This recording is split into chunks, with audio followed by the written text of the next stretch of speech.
Contrast to last season when Josh Jacobs, Saquon Barkley, and Tony Pollard all received franchise tags, it appears that no running backs will be tagged this year, making this one of the finest and deepest running back classes in the history of free agency. That's according to Shefty. And Graz, that tag number just under 12 million for running backs. What do we expect this running back market to look like when free agency begins on March 13th?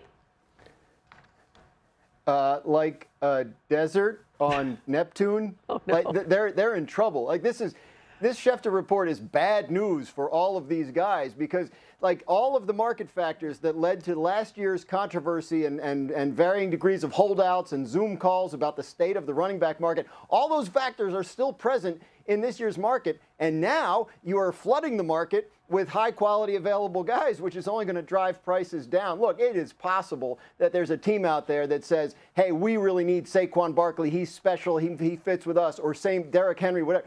That could happen for one or two of these guys.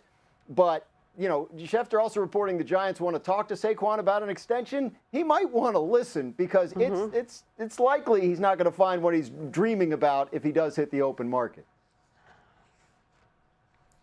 Yeah, it is tricky because with running backs, it can be hard to sort of separate their production from their surroundings. For example, looking at some of the names that are available, Josh Jacobs, electric a couple years ago. Last year, production goes way down. Saquon Barkley was, excellent a couple seasons ago when Daniel Jones was running next to him.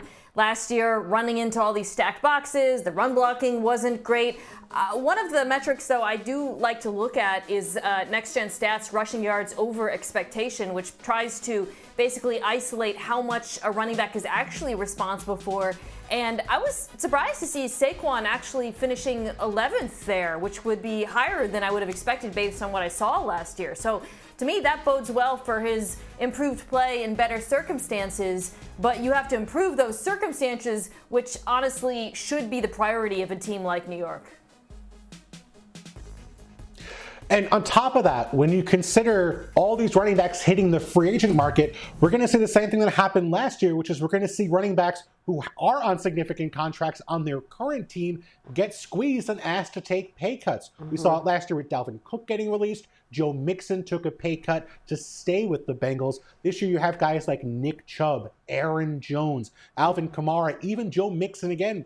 All those teams are going to go to those guys and say, hey, you see what's out there on the open market. Either you take a pay cut and stay with us, or we're going to put you back out there, maybe sign one of those guys to replace you. So it's going to be brutal, not just for the running backs who are currently free agents, but for guys who are 1 year away from hitting the market as well. Yeah, and what do we talk about all the time, by the way, how important the running game is, the success of the quarterback, and yet here we are. All right, but in terms of show me the money, that would be the wide receivers. All right, there is a plethora of talent potentially available with Mike Evans, Michael Pittman Jr., Calvin Ridley, headlining this wide receiver free agent market. Some other impact players, Gabe Davis, Tyler Boyd, Hollywood Brown. Any of these, with the exception of Boyd, by the way, could be tagged.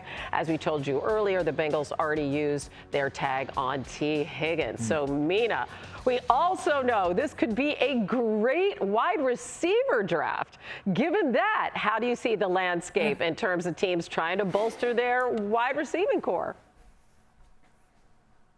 I'll start by saying I've been watching the wide receivers in this draft over the last week to get ready for the combine. It's not a great wide receiver draft. It is an incredible wide receiver draft. Like, the first 2 rounds of the draft are going to be stock full of just outstanding receiver prospects. Obviously, seeing Marvin Harrison Jr. is the top guy in the draft, Malik Neighbors out of LSU, Rome Odunze in Washington. But beyond that, you can get an amazing wide receiver prospect with, I would say, even like the 8th, 10th wide receiver off the board. And that will undoubtedly affect the way teams look at free agents. As well, the play of young wide receivers over the last 5 years generally. We've just seen so many rookies produce so quickly in the NFL. In fact, this season, of the top 10 wide receivers in yards per route run, 8 are still on their rookie contracts. Now, I would advocate for teams paying some of those 8 receivers. Justin Jefferson's coming up. But I have to think that when you start thinking about how you spend your money, if you're a team, you look at this wide receiver draft, you look at the success of young wide receivers, and it probably causes some hesitation when it comes to spending money at that position, knowing you can get the production on the cheap.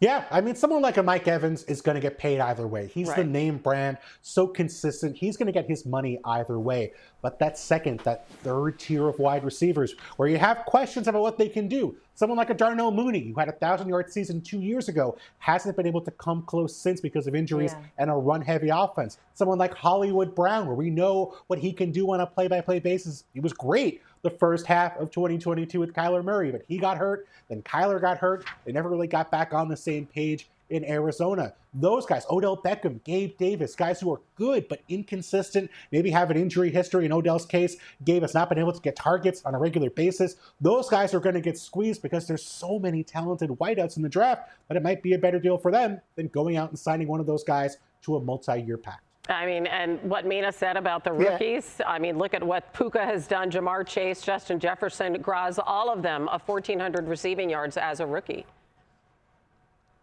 Yeah, and I think that, to the points that Mina and Bill were making, it has affected the top end of the wide receiver market. 2 years ago, we saw an explosion with guys like Devontae Adams and Tyreek Hill. But then last year, when Justin Jefferson, CeeDee Lamb, and those guys were looking for extensions, they couldn't get any traction, and they still haven't. So we're still waiting for those deals to come in. Maybe that pushes the top of the wide receiver market a little bit. But it's worth noting that the 2-time defending Super Bowl champs are a team that hasn't been paying wide receivers. Yeah, very good point.